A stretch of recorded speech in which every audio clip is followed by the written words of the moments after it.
أعوذ بالله من الشيطان الرجيم فمن أظلم ممن كذب على الله وكذب بالصدق إذ جاءه أليس في جهنم مثوى للكافرين۔ اس آیت مبارکہ سے 24ویں پارے کا آغاز ہوتا ہے۔ گزشتہ پارے کے آخر میں قرآن پاک کے متعلق بیان آیا تھا کہ قرآن اللہ کی وہ کتاب ہے کہ جس کو سن کے قرآن سننے والے اس سے اثر پکڑتے ہیں، ان کے دل کپا جاتے ہیں، رونگٹے کھڑے ہو جاتے ہیں۔ یہاں اس پہلی آیت میں فرمایا اس سے بڑا کون ظالم ہو سکتا ہے جو اللہ پر جھوٹ باندھے یا سچ کو جھٹلائے۔ پھر اگلی آیت میں فرمایا ان لوگوں کے برعکس فرمایا جو سچ لے کے آیا اور جس نے سچ کی تصدیق کی، یہ سارے پرہیزگار۔ سچ لے کے آنے والے مبشرین فرماتے ہیں اللہ کے انبیاء ہیں، اور تصدیق کرنے والے اہل ایمان ہیں۔ یہ ہے عام تفسیر، اور اس کی خصوصی تفسیر یہ ہے کہ سچ کو لے کے آنے والے حضرت محمد صلی اللہ علیہ وسلم ہیں، اور سچ کی تصدیق کرنے والے حضرت ابوبکر صدیق ہیں رضی اللہ تعالیٰ۔ فرمایا یہ سارے پرہیزگار ہیں۔ اگلی آیات میں اللہ تبارک و تعالیٰ نے ایک حقیقت بیان فرمائی۔ فرمایا جب لوگ سو جاتے ہیں تو اللہ تعالیٰ ان کی روحیں قبض کر لیتے ہیں، پھر جس کی زندگی اللہ نے لکھی ہوتی ہے اللہ صبح اس کی روح لوٹا دیتا ہے، اور جس کی زندگی نہیں لکھی ہوتی وہ سوتے ہوئے ہی فوت ہو جاتا ہے۔ اسی لیے دعا سکھائی نا، اللہم باسمک اموت و احیا، سونے سے پہلے۔ اور جب سونے سے آدمی اٹھتا ہے، بیدار ہوتا ہے، تو الحمدللہ الذی احیانا بعد ما اماتنا، کہ یہ موت جو ہے اس کو، نیند کو موت قرار دیا۔ اس لیے انسان کو چاہیے کہ سونے سے پہلے اور اٹھ کے اللہ کا ذکر کرے، اور سونے سے پہلے اس کو چاہیے کہ اپنے گناہوں کی اللہ سے بخشش مانگے۔ اگلی آیات مبارکہ میں وہ اشارہ آیا ہے کہ اللہ نے فرمایا میرے گناہگار بندوں کو کہہ دیں کہ میری رحمت سے نا امید نہ ہو، اللہ سارے گناہ بخشنے والا۔ سورہ زمر ہے، زمرہ تو ان کی جمع ہے، اور زمرہ کا معنی ہوتا ہے ایک جماعت، ایک گروہ۔ تو زمر کا معنی ہو گیا کئی گروہ، کئی جماعتیں۔ اللہ تعالیٰ نے سورۃ مبارکہ کے آخر میں دو قسم کے الگ الگ گروہوں کا تذکرہ فرمایا۔ پہلے فرمایا کافر لوگ گروہ در گروہ جہنم کی طرف گھسیٹے جائیں گے، حتیٰ کہ جب وہ جہنم کے پاس پہنچیں گے اس کے دروازے کھل جائیں گے، اور جہنم کے دروغے جہنمیوں کو ڈانٹیں گے، کہیں گے کیا تمہارے پاس پیغمبر نہ آئے تو اللہ کی آیتیں تمہیں پڑھ کے سناتے اور اس دن سے ڈراتے۔ اس کے برعکس فرمایا جنتی بھی گروہ در گروہ جنت کی طرف چلائے جائیں گے، حتیٰ کہ جب وہاں پہنچیں گے جنت کے دروازے کھل جائیں گے، اور جنت کے دربان فرشتے کہیں گے جنت میں آنے والوں تمہیں سلام ہو کہ تم دنیا میں اچھے رہے، نیک عمل کرتے رہے، آج جنت میں داخل ہو جاؤ اور یہاں تم نے ہمیشہ رہنا۔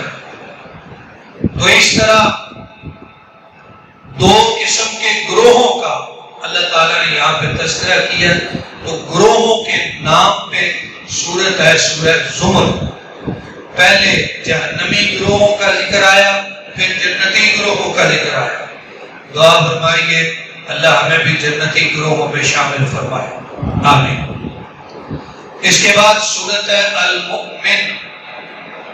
پیچھے ایک سورت گزری تھی 18ویں پارے میں، المؤمنون. مومنون جمع ہے، اللہ تعالیٰ نے مومنوں کی صفات ذکر فرمائی. یہ ہے المومن، یہ واحد ہے، ایک مومن. یہ کون ایک مومن ہے جس کے تذکرے میں پوری سورت نازل کر دی گئی ہے؟ اس مومن کی شان کیا ہے؟ اللہ تعالیٰ نے اس سورت مبارکہ میں ذکر فرمایا. آگے اس کا اشارہ آتا ہے. شروع میں اللہ تبارک و تعالیٰ نے فرمایا کہ تمہارے پروردگار کی جو توحید ہے، اسی کی دعوت تمام انبیاء نے، اور اللہ کو پکارو، اس کے لیے دین کو خالص کر کے پکارو، عبادت اللہ کے لیے خالص کرو. وہ اللہ جو درجات کو بلند کرنے والا ہے، وہ اللہ جو عرش والا ہے، اور وہ اللہ جو اپنے حکم سے جس پہ چاہے رحمت نازل کرتا ہے. اس اللہ سے ڈرو اور خالص اسی کی بات کرو. فرمایا یہ منکرین رسالت کیا زمین میں نہ چلے کہ چل کے دیکھتے کہ جھٹلانے والوں کا انجام کیا ہوا. پھر اللہ تعالیٰ نے کچھ انجام جھٹلانے والوں کے ذکر کیے، اور یہاں پہ تذکرہ آ گیا اس مومن کا جس کے نام پہ یہ صورت ہے مومن. جیسا کہ پہلے ایک دن کے بیان میں گزارش کی گئی کہ دو قومیں تھیں. ایک حضرت موسیٰ کی قوم، انہیں بنی اسرائیل بھی کہا جاتا تھا اور سبتی بھی کہا جاتا تھا. دوسرے فرعون کے ساتھی جنہیں قبطی کہا جاتا تھا. اب حضرت موسیٰ کی جو قوم تھی بنی اسرائیل، ان میں سے تو لوگ ایمان لائے، حضرت موسیٰ کے پیروکار ہوئے، لیکن ایک بندہ فرعون کے ساتھیوں میں سے مومن ہو گیا. اس مومن کے نام پہ یہ صورت ہے مومن. ایک دن مشورہ کر رہے تھے فرعون کے دربار میں کہ حضرت موسیٰ کو قتل کر دیا جائے، تو وہ بندہ کھڑا ہو گیا. قرآن کہتا ہے قال رجل مؤمن من آل فرعون یکتم ایمانہ. وہ اپنے دل میں ایمان چھپاتا تھا، اس نے پہلے کبھی اظہار نہیں کیا تھا، لیکن اس دن بول پڑا، کہنے لگا کیا تم ایک بندے کو صرف اس وجہ سے قتل کرنا چاہتے ہو کہ وہ کہتا ہے میرا رب اللہ ہے؟ پھر کہا کہ اگر وہ جھوٹا ہے تو اس کے جھوٹ کا وبال اس پر ہے، اور اگر وہ سچا ہے تو جو وہ تم سے عذاب کے وعدے کرتا ہے وہ عذاب تم پہ آ کے رہے گا. پھر کہنے لگا اے میری قوم، تمہیں جو بادشاہی ملی ہے نا یہ عارضی ہے، اصل بادشاہی اللہ کی ہے. پھر کہا میری قوم اگر اللہ کا عذاب آ جائے تو ہمیں کون بچائے گا؟ پھر کہا میری قوم اس طرح عذاب نہ آ جائے جیسے قوم نوح پہ آیا، قوم سمود پہ آیا اور قوم عاد پہ آیا. پھر کہا میری قوم کیوں تم اللہ کے نبی کی فرما برداری نہیں کرتے؟ لہذا قوم فرعون میں سے، آل فرعون میں سے یہ جو بندہ مومن ہوا ہے، اللہ تعالیٰ نے اس کا آغاز اور اس کا بیان یہاں بڑی تفصیل سے ذکر فرمایا. پھر اللہ نے یہاں پہ فرعون کے ساتھیوں کا انجام ذکر کر دیا. فرمایا انجام کیا ہوا کہ النار یورزون علیہا غدوا وعشیا، اللہ کی گرفت میں آ گئے، پکڑے گئے، غرق کر دیے گئے، صبح و شام ان پر آگ کا عذاب پیش کیا جاتا ہے. اب یہ بات تو معروف ہے، آپ نے سنی ہوگی کہ فرعون کو کسی زمین نے قبول نہیں کیا، بلکہ اس کی لاش مصر کے عجائب گھر میں پڑی ہے. جس زمین میں دفن کرتے زمین اسے باہر پھینک. قرآن کہتا ہے کہ اس کو عذاب دیا جا رہا ہے، صبح و شام آگ کا عذاب. لہذا اس سے یہ بات ثابت ہوتی ہے کہ عالم دنیا اور ہے، عالم برزخ اور ہے۔ جب کوئی بندہ فوت ہو جاتا ہے، دنیا سے چلا جاتا ہے، اس کا نظام اور ہو جاتا ہے، ہمارا نظام اور ہو جاتا ہے، اگرچہ وہ ہمارے سامنے بھی پڑا۔ اس کی مثال یہ ہے، ہمارے پیارے رسول صلی اللہ علیہ وسلم فرماتے ہیں کہ جب تم کسی میت کو دفن کرنے کے لیے لے جا رہے ہوتے ہو، اگر وہ نیک ہے تو اوپر سے آواز دیتا ہے کہ مجھے جلدی لے جاؤ، اور اگر برا ہے تو وہ چیخ چیخ کے کہتا ہے ہائے افسوس، تم مجھے کہاں لے جا رہے ہیں؟ پر میں اس کی آواز سوائے جنوں اور انسانوں کے سارے سنتے ہیں۔ لہذا جو انسان فوت ہو جاتا ہے، چاہے وہ ہمارے سامنے پڑا ہوا ہو، اس کی زندگی اور ہے، ہماری زندگی اور ہے۔ اس سے یہ بات بھی ثابت ہوتی ہے کہ عذاب قبر برحق ہے، اور اللہ تعالیٰ جہاں چاہے اس پہ قادر ہے۔ اب کئی لوگ اس پہ طرح طرح کے سوال اٹھاتے ہیں کہ جن کی قبر ہی نہیں بنتی، جو حادثے میں مر گئے، جنہیں جانور کھا گئے، جنہیں آگ میں جلا دیا گیا، دریاؤں میں ڈوب گئے، ان کی کسی نے قبر نہیں بڑھائی، تو ان کو عذاب قبر کیسے ہوتا ہے؟ بات یہ اللہ فرماتے ہیں سما ماتا فاقبرا، انسان کو اللہ مارتا ہے اور اللہ اس کی قبر بناتا ہے۔ ایک قبر وہ ہے جو ہم بناتے ہیں، ایک وہ ہے جو اللہ کے علم و ارادے میں ہے، لہذا وہ قبر ہر ایک کی ہے، کسی کی موت کسی طرح بھی واقعہ ہوئی ہو۔ لہذا اس آیت مبارکہ سے یہ بات بھی ثابت ہوئی کہ عذاب قبر برا۔ اگلی آیت میں فرمایا تمہارے رب کا حکم ہے کہ مجھے پکارو، میں تمہاری دعا کو قبول کروں، رب کا وعدہ۔ لہذا اللہ تبارک و تعالیٰ سے دعا کرنی چاہیے، خاص طور پہ رمضان شریف کا یہ مہینہ اپنے اختتام کی طرف جا رہا ہے، اور اس کی یہ جو طاقت راتیں ہیں، یہ عبادت کی راتیں ہیں اور دعا کی راتیں ہیں۔ ان میں زیادہ سے زیادہ نیکی اور خیر کے اعمال میں شرکت کرنی چاہیے۔ سورہ المومن کے بعد تھوڑا سا حصہ سورہ حامیم سجدہ کا، یہ بھی ایک مکی صورت ہے۔ اس میں اللہ تبارک و تعالیٰ نے شروع میں قرآن پاک کی صفت بیان فرمائی کہ یہ وہ کتاب ہے کہ جس کی تفصیل اللہ تبارک و تعالیٰ کی طرف سے بیان کر دی۔ یہ کتاب عربی میں نازل فرمائی گئی، فرمایا اس قوم کے لیے جو علم رکھنے والے ہیں۔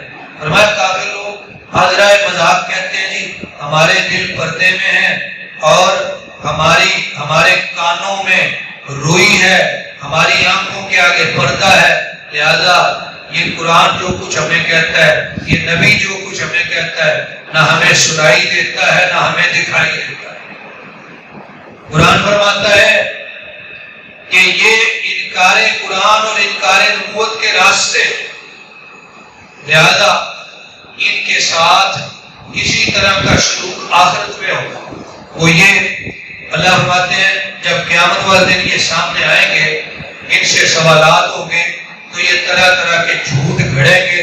اللہ فرماتے ہیں پھر ہم ان کی زبان بند کر دیں گے، ان کے منہ پہ مہر لگا دیں گے، پھر ان کے کان بولیں گے، ان کی آنکھیں بولیں گی، ان کے جسم کے چمڑے بولیں گے اور بول بول کے بتائیں گے کہ کیا کرتے رہے۔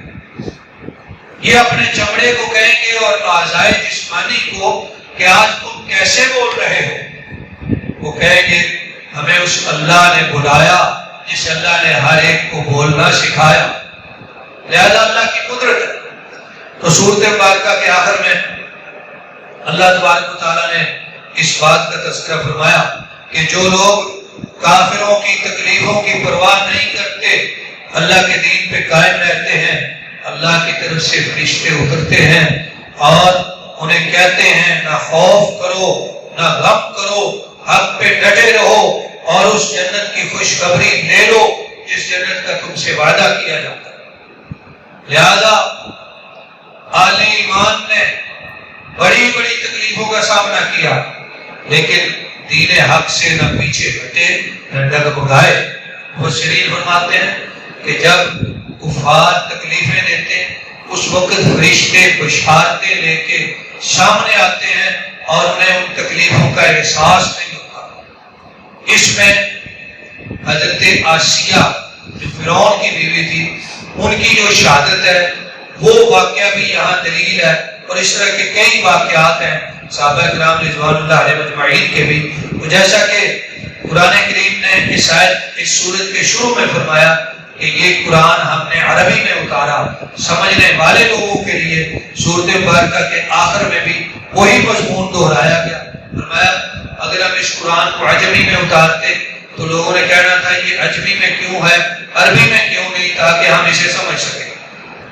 فرمایا ہم نے اس کو عربی میں اتارا ہے اور واضح عربی میں اتارا ہے جس کے سمجھنے میں کوئی دشواری نہیں ہے. جو منکر ہیں وہ بلا وجہ انکار کر رہے ہیں. تو ان آیات مبارکہ کے ساتھ ہی 24ویں پارے کا اختتام ہوا. آئندہ گفتگو انشاءاللہ 25ویں پارے سے آئے گی. اللہ تبارک و تعالیٰ سے دعا ہے کہ اللہ کریم ہمیں اپنی کتاب کو سمجھنے اور اس پر عمل کرنے کی توفیق عطا فرمائے. آمین. وآخر دعوانا ان الحمد للہ رب العالمین.